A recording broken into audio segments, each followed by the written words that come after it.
Happy holidays, Christopher Danesi. Happy holidays. Happy holidays all swinging. Happy holidays to you. Happy holidays. Happy holidays. Oakland in the hizzy. Are you a Raiders fan? I used to be a Falcons fan. I'm still a Falcons fan a bit, but like, yo, I don't watch sports anymore because it's freaking, it's ridiculous.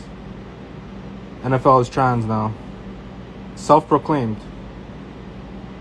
Also, NHL is trans.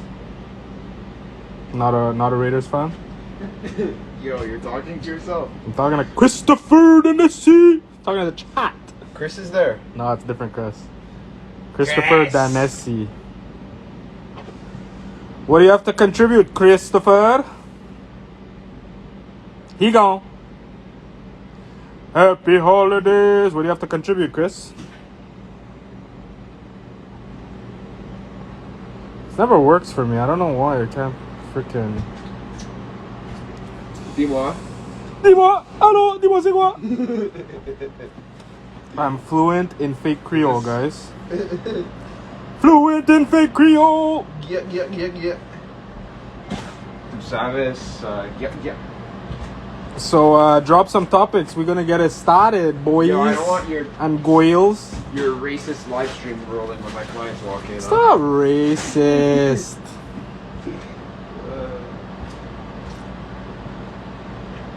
Not racist.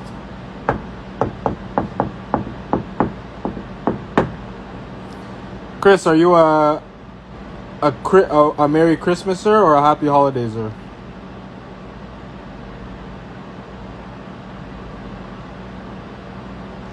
Happy holidays. Happy holidays. Happy holidays, all springing. Happy holidays. So what's up? What's up, guys? What's going on? What's happening? What's up, Chris? What's going on in Oakland? How's Oakland?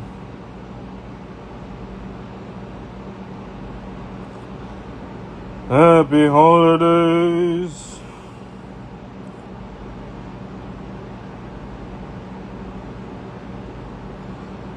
Happy holidays.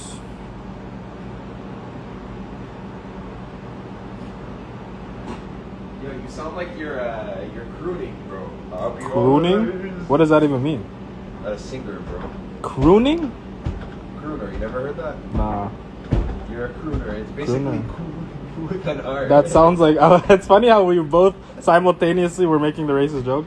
I was gonna say it sounds like his name goes in the brackets. And you're like, sounds like Cooner with an R. We're terrible people. Rowu is back in Accione. What's up, Rowu? Later. See you. What's up, Rowu? It's new and exciting. What happened during the last week? Oh! I'll be back. Yeah. Happy holidays.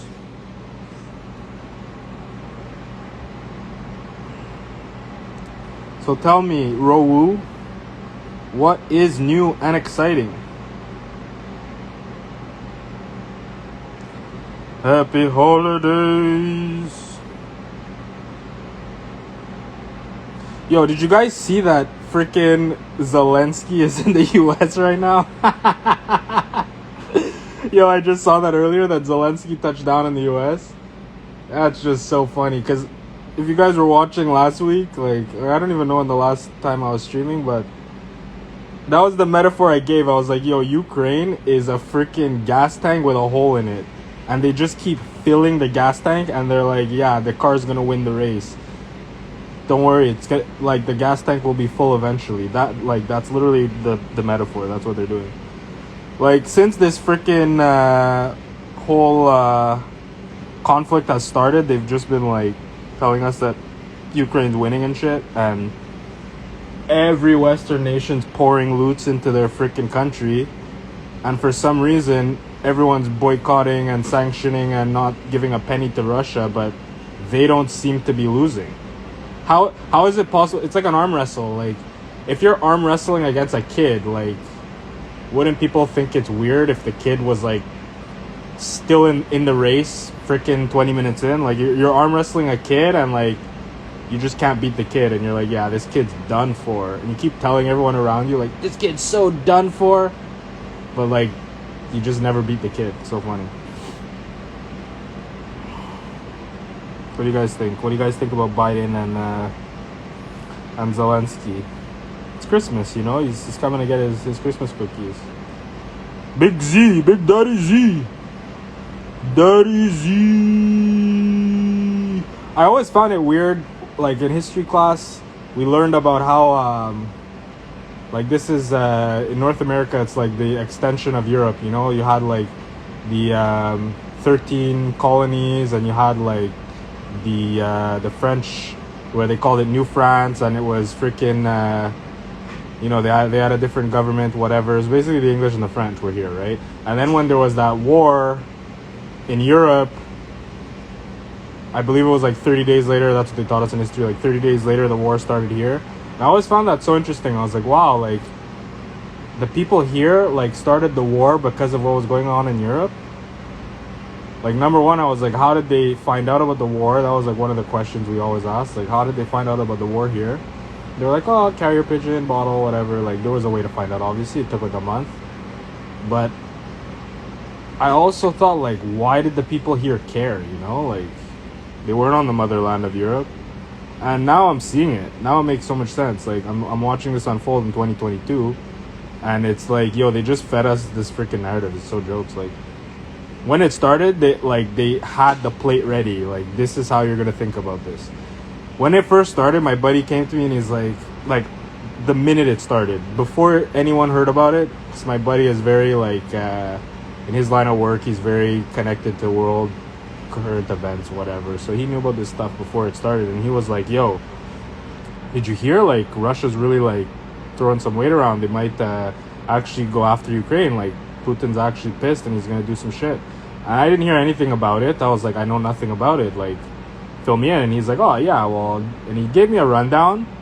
And from his rundown, like, he told me about the whole NATO thing and how like they wanted to join NATO, Ukraine did, you know. And I was like, yo, that doesn't sound right to me. Like, number one, it sounds like there was more to the story, but number two, I was like, yo, if they made like an agreement, if there was a treaty or an agreement signed where they weren't supposed to join NATO, like, it's an open and shut, like, the story ends there. Like, there's no like, well, times are different, well, this, that. Like, no, like, if they signed that and this were sneakily trying to like inch NATO along towards a Russian border, like, yo, I get it. Like, it's freaking logical. So right there, just from having freaking full balls, like, not jerking off, not being a freaking brain dead retard, like, just from being, you know, sharp and having freaking normal discernment, I was like, yo, they're freaking, yeah, they're doing the right thing. Like, from day one, I was like, oh yeah, Putin's definitely like fully entitled to do that. Like, he didn't do anything that, like, it was Ukraine that broke the freaking deal. You know, they had a deal and they freaking went back on the deal. If you have an agreement amongst men and you go back on your agreement, like, that's it. Like, that was that was voiding of the contract, you know? It's just hilarious. Immovable Bear. What's up, Immovable Bear?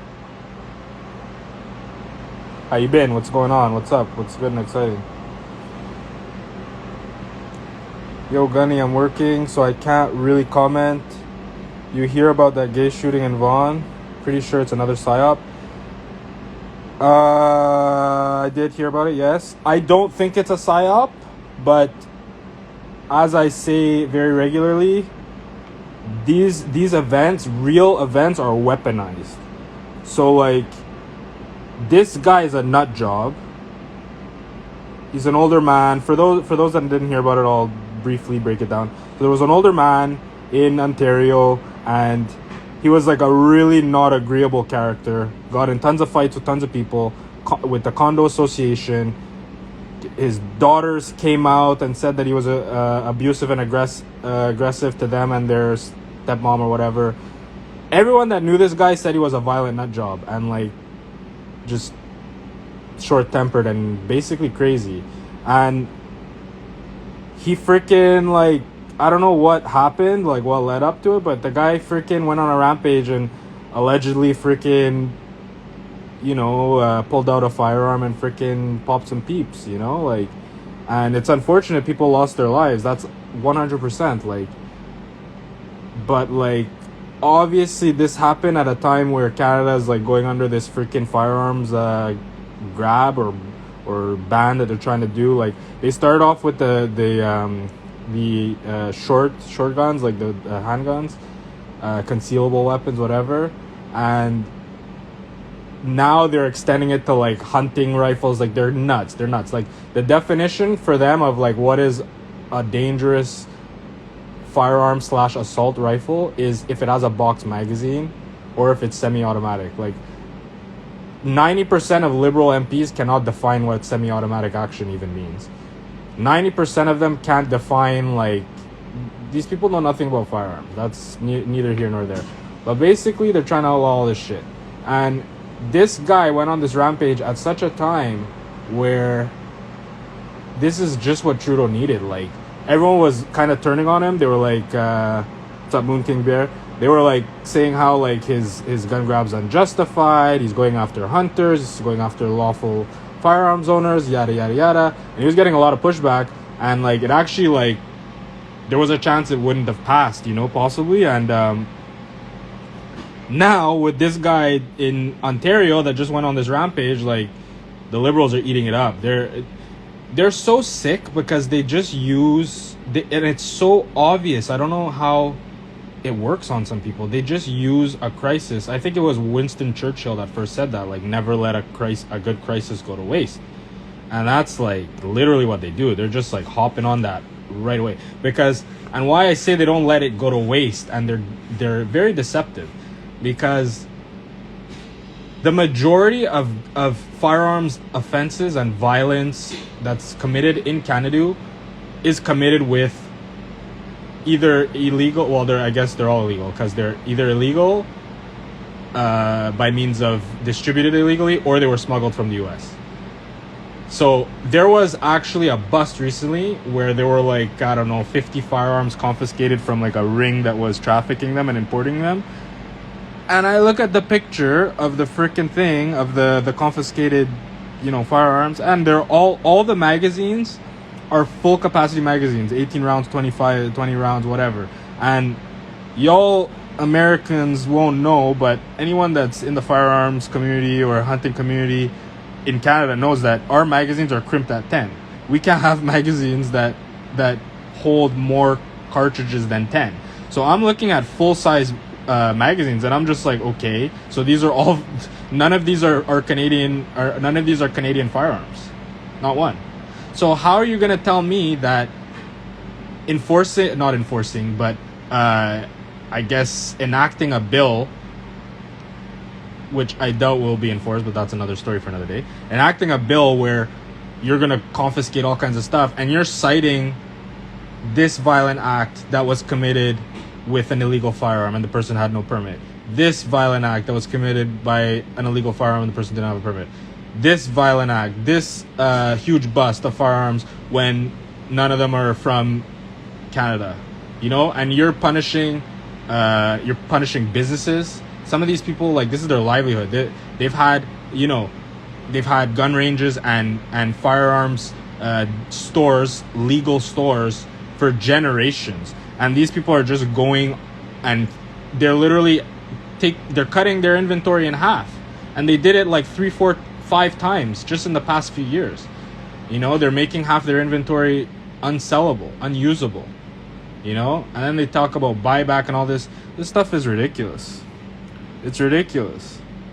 And everyone knows it's ridiculous, but you'll always have like the feminine mentality of like wanting to help, wanting to make something better, wanting, you know, the high empathy where people are like, oh yeah, like we shouldn't have firearms. Because look, dude, these are mental issues. Like, violence precedes any type of tool that you could use to extend your violent hand. Like, if you're a violent person, if you have ill intent, or you're a malicious person, you're gonna be malicious no matter what. No matter what. The same way, like, words. That's why, like, now they try to blur the lines of words, and they say that certain words are hate. You know, like N-word. You can't say N-word. Like, if you say the word nigger, like, people will die. People will be locked up in chains right away at the utterance of the word. You know, and that whole mentality kind of plays into the same thing. Like, oh, it's not the intent of the person, it's the word. The word is terrible no matter what context, no matter what. It's always terrible, you know. And it's the same thing with these firearms, man. Like, you're telling me that violent crime is gonna go to zero? Like, if there were no more firearms tomorrow, snap of a liberal MP's fingers, they're gone, none, not one. And that would have to include law enforcement, guys, don't forget. If there's not one, okay, you're telling me that violent crime is gonna go to zero? Can you look anyone in the face and say that? Anything they wheel out is complete and utter propaganda and false flags. I don't think that it's all fake. Like, no. Some of the stuff is real. Come on, there's stuff that really like, you don't think anyone's crazy? You don't think anyone's violent? You don't think anyone has a beef with their condo association and they're gonna freaking shoot people? That happens. But you think the firearm's the problem? I'm not saying you're saying that. I'm just saying, like, you know, does one think that the firearm is the problem? You have to be freaking, like, a low level thinker to really believe that. Or you have to be the type of person that is violent and you know you don't trust yourself with a firearm. That's another thing too. Because you see people like Alec Baldwin, where he was a big advocate in the States for the gun grabs, you know, and he's like, oh yeah, no one should have it. He even went so far as to tweet and say, I think it was with that kid there. I don't remember these people. These guys come and go. They're like one-hit wonders. The guy in the kid that shot those people and got off and made all this money because he was dragged through the mud in the media. Anyway, that Kyle Rittenhouse, that kid, that was one of the times that people were like looking at Kyle Rittenhouse. They were saying, oh yeah, look at this guy. He's freaking, he's going after people. He's shooting people. He's this, he's that. And freaking Alec Baldwin went on Twitter and said, like, oh, I can't imagine what it would feel like to shoot someone. Like, trying to be, you know, trying to poke, you know, like a tongue-in-cheek type of tweet. He was being sarcastic, like, oh yeah, like, I wonder what it would feel like. And then the guy freaking did it on a movie set. The guy freaking actually did it. The gun went off, and he freaking shot someone and she died. The same guy, you know? So imagine, like, that's why I think a lot of these people, they know if they had a firearm, they're not to be trusted. And I agree. The majority of freaking liberals, you think they could be trusted with a firearm? These people can't even... These people during COVID... Imagine if these people had firearms in Canada during the mask mandates. These people would shoot you for not wearing a mask. They would literally shoot you. They have no self-control. They have no... A lot of these people have no moral grounding, you know? Like, I have a set of laws that were given to me by the creator of this realm that tells me that I'm not to murder someone. I'm not to take a life out of a disagreement or a quarrel or any type of situation like that where my life isn't threatened, you know? So the average person that doesn't believe in that and is trying to, you know, tell me that I shouldn't have a firearm, like, get the heck out of here. Alec Baldwin shot that lady, exactly. And yo, every firearms owner in Canada, legal one, has to go through rigorous freaking background checks, vetted like crazy, and then we do the hunting course and we do the firearm safety course. And after doing a firearm safety course, which I might add, in Canada, in my province, in Quebec,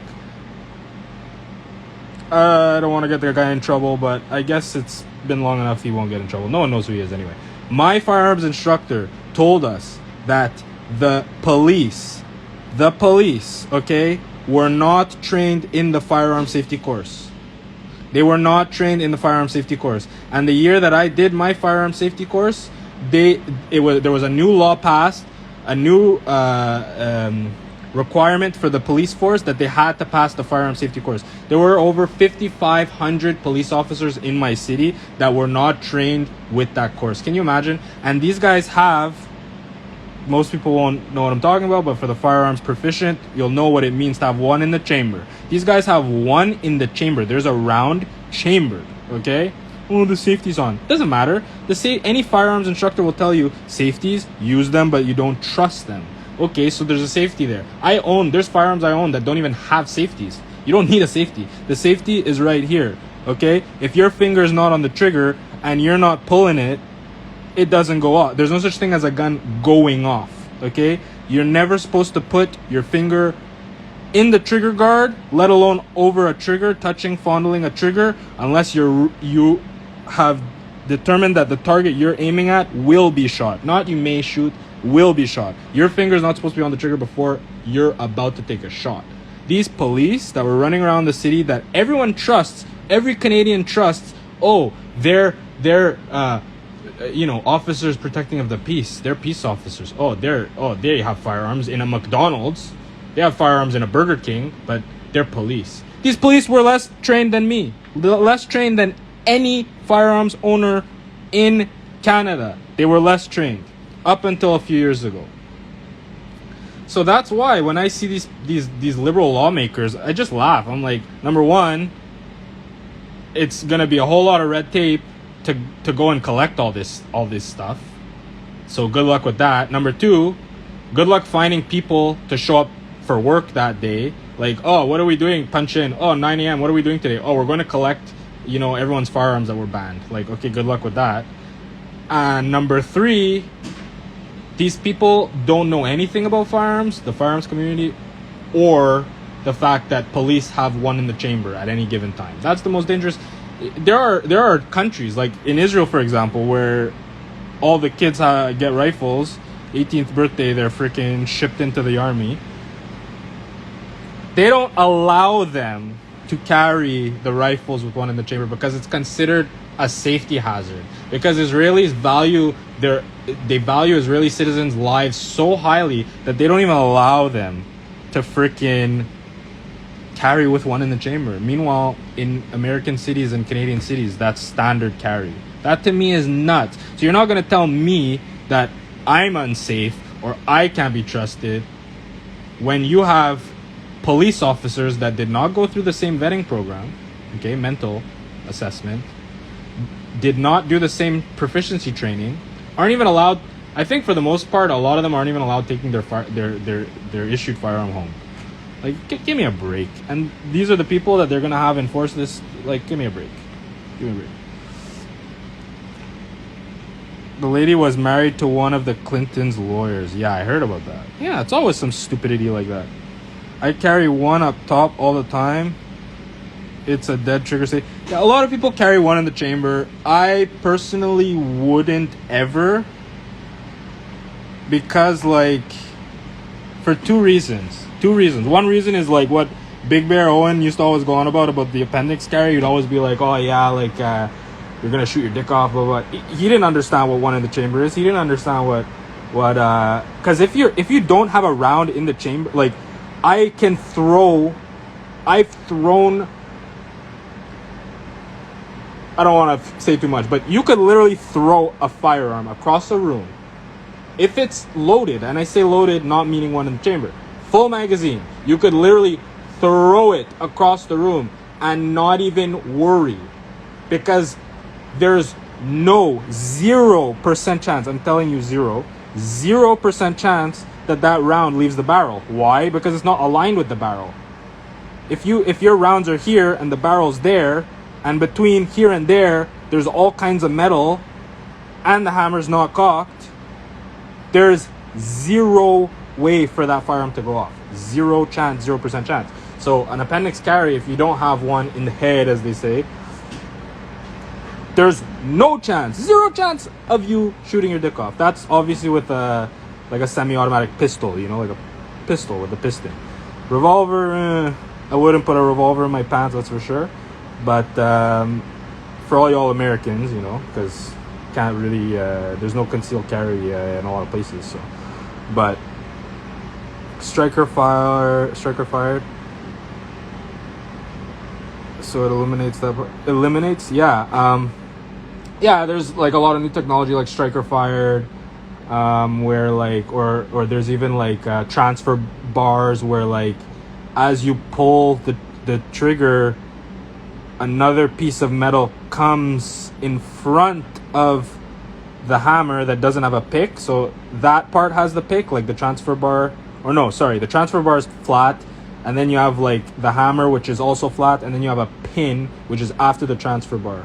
So basically like the hammer still touches the pin, but without the transfer bar, it doesn't have enough like spacing to really strike the round.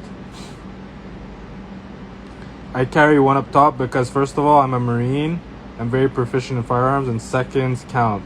And I have a dead trigger safety on it. It's like a trigger. Yeah, that's what's up, Black Lady Bear?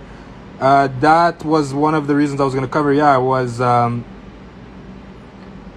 seconds. Yeah, a lot of Americans like to say, and I have nothing against carrying one up top or like having 10 magazines on you or whatever, but like a lot of Americans will say like seconds count and whatever. And the way I see it, like if you don't have enough time to rack your slide, like you probably have bigger problems, right? Like normal altercations or normal like situations where you'd have to defend your life, like you're gonna have a split second to rack your slide, and that, like, I'm kind of for that because it also kind of gives an extra step where like you're deciding if like whatever is downrange of you is actually a threat of your life, or is actually, it gives you that extra second to assess whatever. I have another reason too why would you not be able to rack your slide? Like, are you in such close quarters that you can't rack the slide? And in that case, like a lot of pistols, if you don't have time to rack the slide, that means the guy's like on you, right? A lot of pistols, you could have one in the chamber, no problem. But if you like are so close that you have to put, the barrel up against someone or something or whatever, your firearm's not even gonna go off because the pressure of like having the slide press up against something racks the slide back like by a few millimeters, almost said milliliters, a few millimeters, enough that it's not in a state to fire. The firearm's not in a state to fire. Because the firearm is designed where a lot of them, like 99% of the pistols, they're designed to not fire if the slide is being racked back, because it's supposed to eject when it's getting racked back and whatever. So like if someone's pressed up against it and you try to fire, your shit's not gonna fire, dude. I live in the hood. Right away to the hood, eh? Blame the blacks for why you carry one up top. I live in the hood, so I'm used to people rolling up on me with already one in the chain. Ooh, yeah, I feel you, man. But yeah, if you're dealing with like some hoodlums, some goons, like they always rolling like that, and they ain't got no firearm safety. Their fingers all up on the trigger. So yeah, that's a different game for sure. I know it won't work if they grab it. Yeah, sucks. Oh, it was Mexicans. Where you at? Like in Arizona or something? He near the border. Oh, he near the border. Yeah, crazy things, like, but that stuff doesn't worry me. Like a lot of my friends that because they know I'm it's part of my life, big part of my life, the firearms community, hunting and everything. So it's not something I hide. Like a lot of my friends know about that, and like they're like, oh, how do you feel about that? Like, are you worried? Are you this? Are you that? And I just tell them like, like, I'm so not worried about that. I got this order coming in. My buddy is not here. I don't know how to do this. I'm just holding down the fort at my buddy's store because he went to grab some meat to barbecue. So let me see if I can figure this out.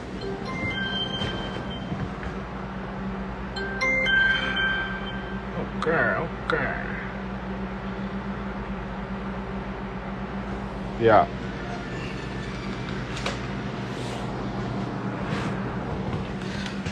AZ, no, I know who you are, brother. I've been around the community a long time. I've always appreciated you. Oh, thanks. I appreciate it, man. I appreciate the appreciation. Yeah, man. Like, I've been in the community a long time. You know, I've been through the thick and thin, the ups and downs, and as I mentioned a few times before, like when I first got in this community, I thought this Owen guy was nuts, man. Like, I was like, yo, who is this guy? Like, this guy's just yelling at the moon. He's freaking racist. Like, he's yelling about Jays. The time I didn't get it, I was like, yo, like, turn this off. I told my buddy, turn this off. Turn this off! Jesse Melanson 111, what's up? Welcome to the stream. But yeah, dude, like, we've come a long way, man. Like, Owen's all freaking chill now. Like, he's got a family. Like, no one, like, it's not a violent community. Everyone's down. Like, it's so sick, man. Like, it's like a family. And we have so many people in so many lines of work in every type of domain, in news, in media, in animation, in carpentry, masonry, architecture, engineering, any type of engineering. We got bankers, we got traders, we got people in jail. There's bears in jail writing Owen. Yo, man, like, what a community. And like, for information, like anything that goes down, like, we know right away if it's fake or not. Like, yo, our homeboy's talking to Ye directly. Like, I'll see a freaking article or like a headline, and I'm just like, yeah, that's freaking fake news. Like, even when the Milo thing, like, we all knew about Milo getting kicked off the campaign before they had headlines about that. Soldiers, boots on the ground, man. I don't know if I'm supposed to, like, process this order, man. I don't know what to do. I actually don't know what to do. Let me see here. We got soldiers. Yeah, big time soldiers, man. How do I see who's in here? Doesn't work. Doesn't allow me. Oh, it's a mystery. But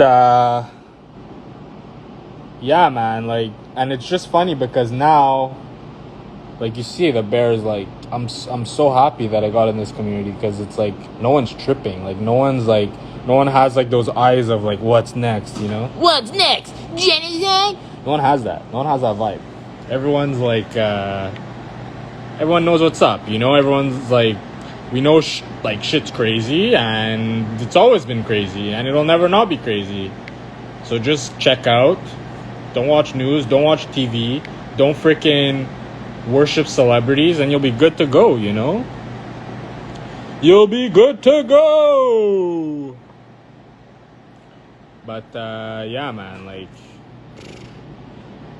the Bears are serious, man. People of all races, all tax brackets. It's amazing, man. That was funny today. Like, I don't know if it was today's stream or what. I was watching a stream where, like, one of the Bears, like, wrote in, and she had, like, a black boyfriend. She's not black, but he black.